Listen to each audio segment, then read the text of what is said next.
Hi friends, welcome to Gayathri வீட்டு சமையலறை. எல்லோரும் எப்படி இருக்கீங்க? இன்றைக்கி என்ன பார்க்க போகிறோன்னா ஸ்பைசியான நண்டு வறுவல். நான் எங்கள் வீட்டில் எப்படி செய்வேன்றது காமிக்கிறேன்.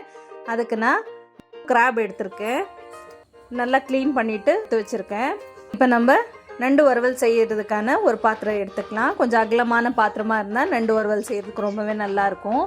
அதுக்கு நான் கொஞ்சமாக எண்ணெய் சேர்த்துக்கிறேன். எண்ணெய் நல்லா காஞ்சதுமே ஒரு பெரிய வெங்காயத்தை சிறுவாக அரிஞ்சு சேர்த்துக்கலாம். இப்போ அது கூடவே கொஞ்சமாக கருவேப்பிலையும் சேர்த்து நல்லா வதக்கி விட்டுடலாம். வெங்காயம் நல்லா வதங்கிறதுக்காக கொஞ்சம் உப்பு சேர்த்தோன்னாக்கா டேஸ்ட்டும் நல்லா வரும். அது கூடவே வெங்காயமும் நல்லா வதங்குவோம் சீக்கிரமாகவே.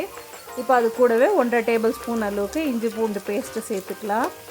இஞ்சி பூண்டு பேஸ்ட்டு சேர்த்து நல்லா பச்சை வாசனை போகிற அளவுக்கு வதக்கி விட்டதுக்கப்புறமா கொஞ்சமாக மஞ்சள் பொடி, ஒரு 1.5 டேபிள் ஸ்பூன் அளவுக்கு மிளகா பொடி,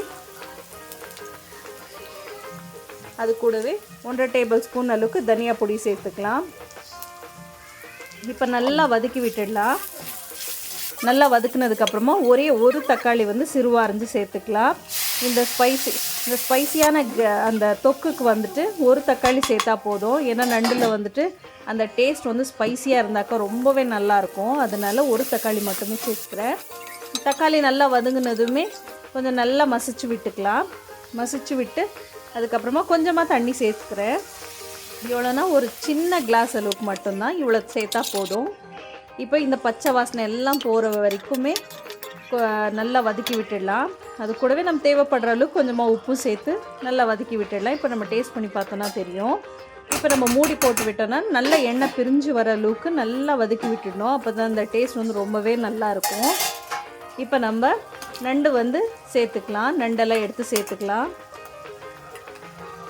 நான் நண்டு சேர்த்துருக்கேன். அந்த மசாலா எல்லாமே நண்டுக்குள்ளே போகிற அளவுக்கு நல்லா பெரட்டி விட்டுடலாம். நல்லா பெரட்டி விட்டோம்னாக்கா அந்த நண்டில் அந்த காரம் உப்பு எல்லாமே இறங்கி ரொம்பவே நல்லா இருக்கும். இப்படியே நம்ம சிம்மிலே வச்சு குக் பண்ணோம். இது ஹை ஃப்ளேமில் செய்யவே கூடாது. ஏன்னா நம்ம இன்னும் அதிகமாக தண்ணி சேர்க்க போகிறதில்ல. இந்த லோ ஃப்ளேம்லேயே இந்த மசாலாவோடவே நல்லா வதக்கி விட்டோம்னா தான் அந்த டேஸ்ட் ரொம்பவே நல்லாயிருக்கும். இப்போ நம்ம மூடி போட்டு சிம்மிலே வச்சு நல்லா குக் பண்ணி எடுத்துக்கலாம். அப்புறம் நடுவில் நம்ம கொஞ்சம் கொஞ்சமாக திருப்பி போட்டுக்கணும். நண்டை திருப்பி போட்டு குக் பண்ணிக்கணும். நம்ம தண்ணியே சேர்க்க போகிறதில்ல. தண்ணியே சேர்க்காமல் இந்த மசாலையிலே குக் ஆகிறதுனால ரொம்பவே நல்லாயிருக்கும். அப்பப்போ திருப்பி போட்டுக்கணும். மறுபடியும் நான் மூடி போட்டு இன்னும் ஒரு 5 நிமிஷத்துக்கு வேக வச்சுக்கிறேன். கூடவே கொஞ்சமாக கொத்தமல்லியே சேர்த்து மூடி போட்டு வேக வச்சுக்கலாம்.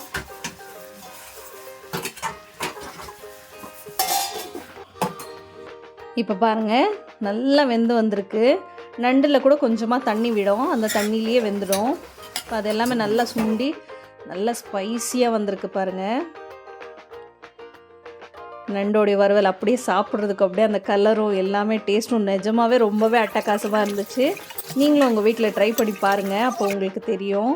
இப்போ நம்ம திருப்பி போட்டு இன்னும் ஒரு 5 நிமிஷத்துக்கு மூடி போட்டு வேக வச்சுக்கலாம். இப்போ நான் நல்லா வேக வச்சு எடுத்துட்டேன். முழுசாக குக் ஆகிடுச்சு நண்டு. இப்போ கொஞ்சமாக கொத்தமல்லி சேர்த்து சாப்பிட்றதுக்கும் ரெடியாக இருக்குது. இப்போ பாருங்கள், நம்ம ஸ்டவ் ஆஃப் பண்ணிவிட்டு இன்னும் ஒரு 5 நிமிஷம் அப்படியே மூடி போட்டு விட்டுட்டோம்னாலே அந்த ஸ்பைசி எல்லாமே நல்லா இறங்கிடும். இப்போ ரெடியாக இருக்குது. நீங்களும் உங்கள் வீட்டில் ட்ரை பண்ணி பாருங்கள். நண்டு வறுவல் ரொம்பவே ஈஸி தான், ரொம்பவே டேஸ்டியாகவும் இருக்கும். நீங்கள் ட்ரை பண்ணி பார்த்துட்டு எங்களுக்கு கமெண்ட் மூலியமாக தெரிவிங்க. காயத்ரி வீட்டு சமையலறையை சப்போர்ட் பண்ணுங்கள். தேங்க்யூ ஃபார் வாட்சிங்.